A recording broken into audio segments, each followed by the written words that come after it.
Well, at this point,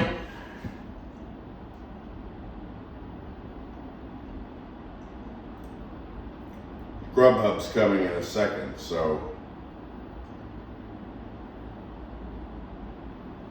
I'm going to be interrupted in a second, which is okay because it fits.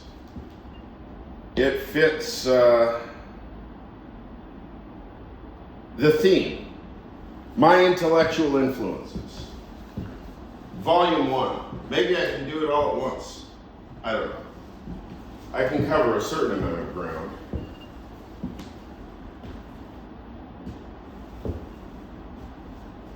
There have been a lot of bits and bobs, random pieces over the past weeks. And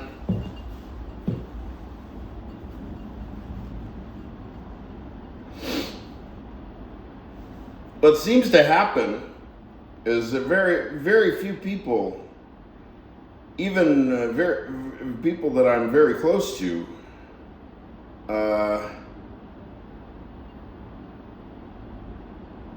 are wired to take the full force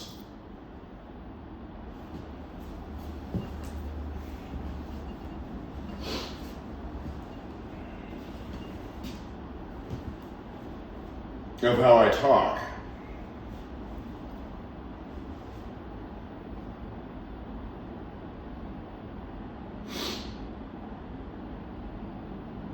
How far back do we start?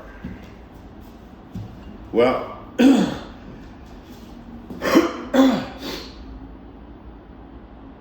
so to my knowledge, there were no real turbulences until kindergarten starts. So when we lived on Stewart Avenue in Mar Vista,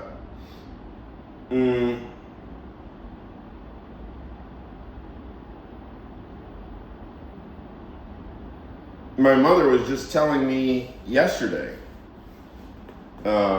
she was emphasizing something that I barely have memory of.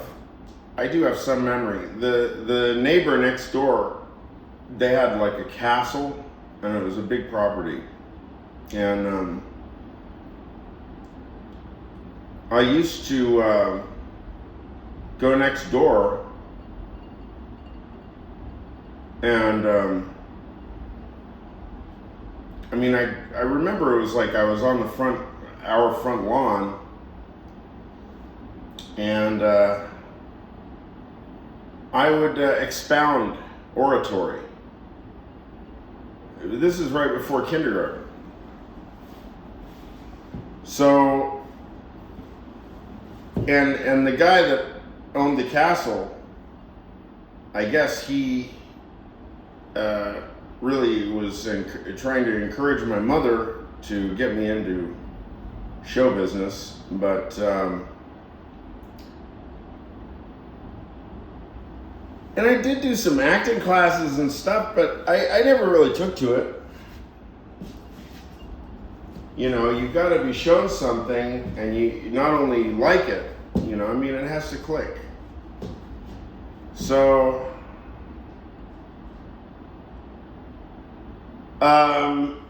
but then school started. I was going to preschool. That seemed not to cause any problems, and I think that is a significant point. I think when I was going to preschool, my parents had not split yet. Even though the household was absolute warfare all the time.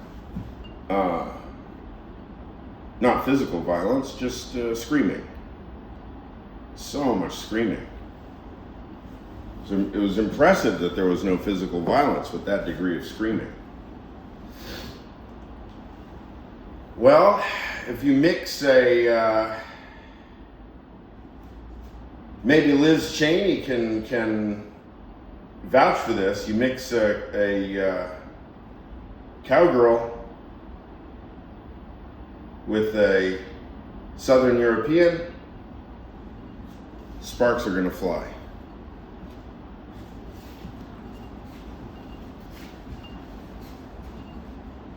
So there are various intellectual influences just by way of just sheer terror and psychological pounding that I start taking once school starts and once I start getting sent to camps and stuff like that. So that is all like really, I would say, the most profound intellectual influence on me are those early traumatic experiences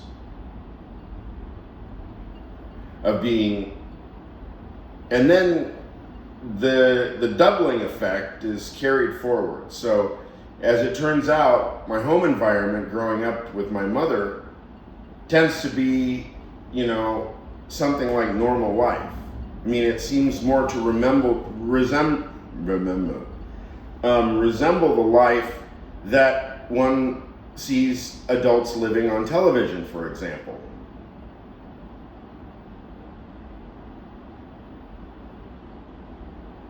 But then you go to school, and being in a classroom with a bunch of fucking idiot children, when you're already being raised to be an adult, is terrifying and traumatizing, and the degree of cognitive dissonance is just overwhelming. And then that's just my career at school. And it basically takes me until I'm 18 years old to start getting adjusted to it, to prison life, as it were. Okay, so those formative influences. The primary intellectual influence, I would say, is my homesickness. It's basically the feeling that I'm being disassembled and smashed and destroyed in real time, and there is no containment function. There is no containment function, if that's the word, to handle the psyche of a child who's just thrown perpetually into a prison-like or jail-like atmosphere, which is our perfectly decent school district in Irvine. I mean, we had one of the best school districts in the country. But to me, it compared to my home life, being in school was like jail or prison. Because my home life was, Dale had all kinds of adult friends, and so then I was their friends. So I was interested in adult things and so on.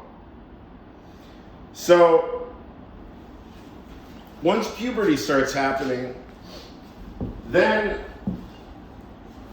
my autonomy, the sovereignty function, I guess, however that's supposed to be read. Dr. Bass, you know better than me, or Dr. Von Unworth, you know better than me.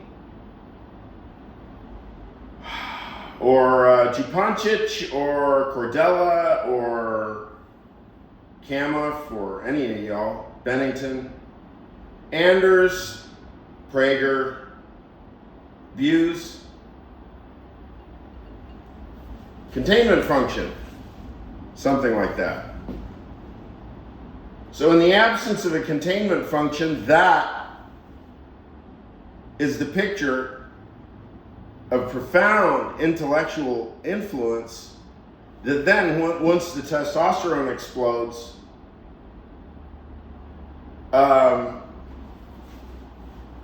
then we find me this batting instructor, and so I start playing baseball, and we find me this batting instructor. And how did we find Robin Dreisler? Now I know that Robin retired from, I think it's El Camino College in Southern California. He retired last year, 2024. And Robin Dreisler, he played in the Yankees system. He was a catcher. He played for, I don't know if it was Utica or Oneonta or something. And I don't know if he was a switch hitter, but anyway, somehow I was made into a switch hitting catcher. And he also told me, he saw that I was a capable hitter, I suppose, at least at that time. Or maybe he just wanted